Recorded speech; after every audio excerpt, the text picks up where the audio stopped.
What's up, guys? It's your boy Beast Gamer Kuma, and here with my Monster Hunter Wilds review. That's right. We have finished the main storyline. That means that now we're just doing the grind to build up our monsters. Build up our armor, our gear, just to take on whatever comes next. We're not in the MR yet, but the main storyline is completely done. And now I can share your thoughts because the main thing about it is that yes, a lot of people want to get out their reviews out way before the game drops. But the thing is that you're going to be spoiling it for a lot of people. So this is the time where it's going to have spoilers.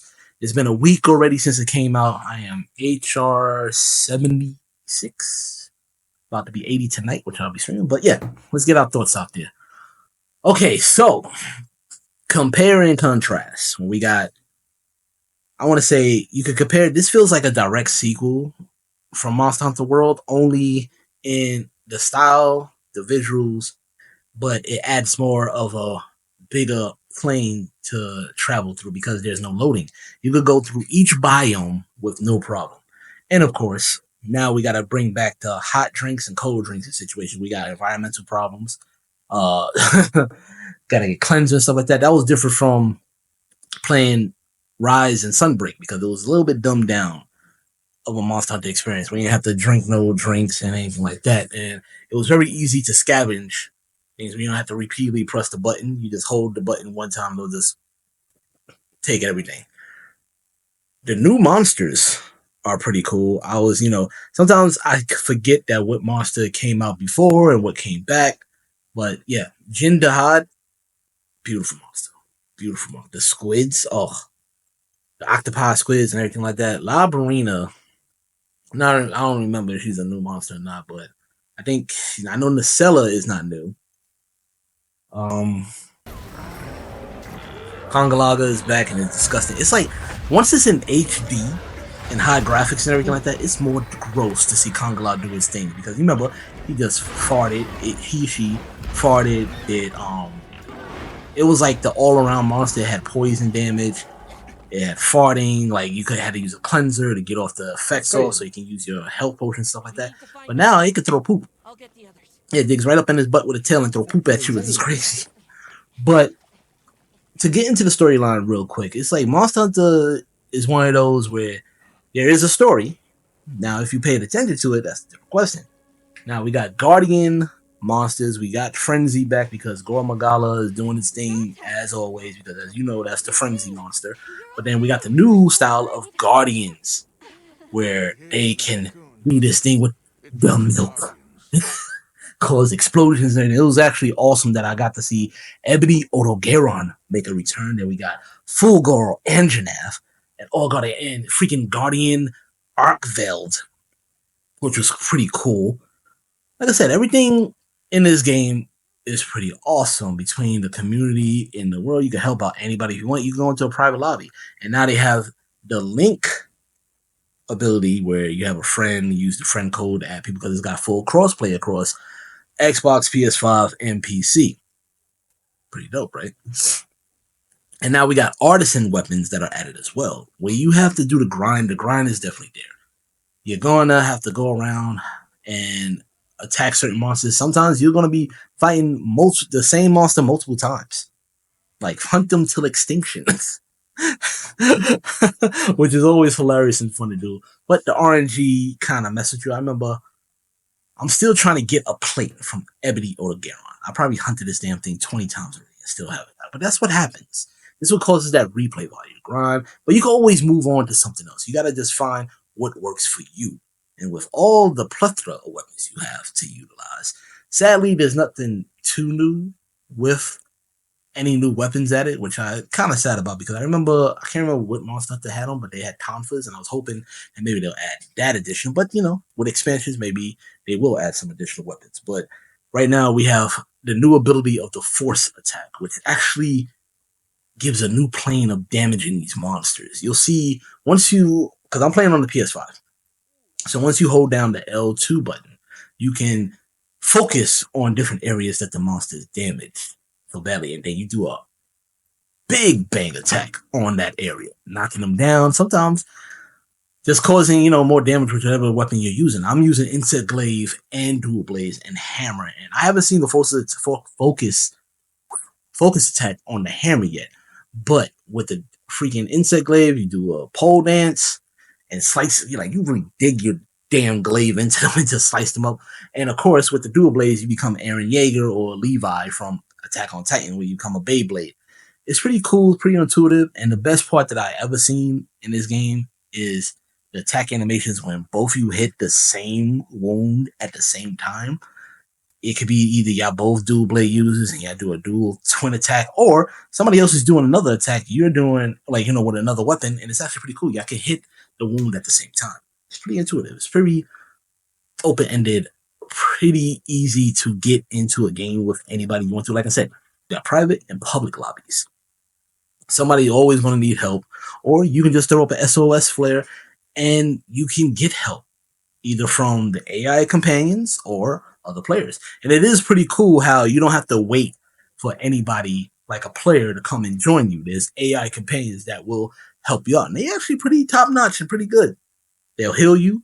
They'll even focus attack certain wounds, knock down the enemy. I'm actually impressed. And some will argue, hey, it's a little bit too easy and stuff like that. Then just go in by yourself and don't hit an SOS. Send a friend request to your friends or whatever. But yeah, it seems certain things. I'm not gonna say easy. It's definitely convenient, but the difficulty is still there.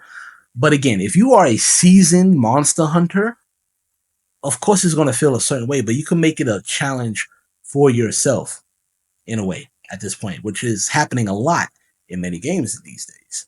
Just make the challenge for yourself. I'm not mad at this game. I'm not mad at it. If I wanted to say a bad, I would say that now it's kind of weird how they position the missions. We got optional investigations. That's actually new too. Investigations are done pretty well. We can actually go on the map, click on a monster, and add them or save their investigation. You can actually see what kind of rewards that you get. You get notification prompts all the time where certain monsters have certain rewards, and you go into your map, you click on them, and you save them as an investigation for later. And of course, as you know, investigations have certain stipulations where you have either one feint or sometimes 4 feints, so you got to hunt 2 monsters at a time. Sometimes it'll add 2 monsters if there's the same monster on the field, but one is tempered, one is not. There you go. The only bad thing I would have to say that I have with any type of game like this, Monster Hunter, is the freaking side quest grind. Right now, one incident that I had to do for a fishing mission, I finally finished all the fishing missions for Kanya. And one of them was had to find this grand Itsunite creature in the aquatic. You have to go to the forest, area 8, where that secret cave area is, and you have to find it. Now, I messed up the first time. I did catch it, but I caught it with my net by accident, and that doesn't count. You have to fish for it with your fishing pole. So it took me another 2 hours. The first time it was just 30 minutes. It didn't take that long. I had to reset the area, go into night. I went from morning, daytime, night, evening, and nighttime. I had to do that each and every time. 2 hours of that just to get that damn thing to come back again. And I finally caught it. Done with that. But now I got another mission to do for the guys at the Windspire. Where I have to find this freaking sand star. And you got to do that at a certain time. And then you got to track it, hit it with your freaking screamer pods to stop it, and then you capture it. It's just the tedious stuff that you have to do. I'm just like, oh my god. I get it causes a lot of replay value. But I do like that now with, in World you had a problem. Some people got annoyed with trying to find the crown monsters for their trophies and stuff like that. I use the binoculars and see if that monster is a certain size. That's convenience. I like that. Sometimes you might not get it, and the only downside I would see that is that most gamers would just dip out of the quest if it's not the right size, instead of just hunting it just for the hell with it. I feel that's more end game stuff. If you're just done with the game, you just go on by yourself. Don't go into somebody's mission and do that. That's just rude. But yeah, you go in by yourself and just hunt for the sizes of the crown so you can get your trophies or whatever you need to do. Monster Hunter Wilds is actually pretty good. They did a good job. It feels like they listened to the fans this time. And I'm looking forward to what kind of collaborations that's going to happen in the future. Where if it was possible and I had a request, I saw a video today. It would be nice if y'all had a kaiju collaboration event where you get Gamera, Godzilla, King Kong, or whatever to be in this game. The weapon designs for those would be a freaking amazing. Freaking amazing. Honorable mention, since they already been around and collabing with a lot of other things. Teenage Mutant Ninja Turtles. I know a lot of people are like, no, not them. Don't put them in it. Listen, they can work. They can work. I mean, most of the time, most of them will probably be dual blades, but I mean, they're collabing with almost every goddamn thing now. You got He-Man version. You got the Power Rangers. You got Naruto with them now. So, Capcom, but y'all pretty good with y'all collaboration so far. I mean, I love the Final Fantasy collaboration I did with World. I love the Witcher. You had, of course, Mega Man, your Street Fighter collaborations. It's not too bad, but let's see what happens with the expansion pack for for Wilds. See how this goes.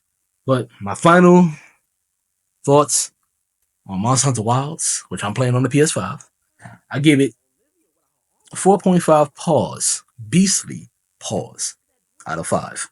Definitely worth picking up. You have a choice.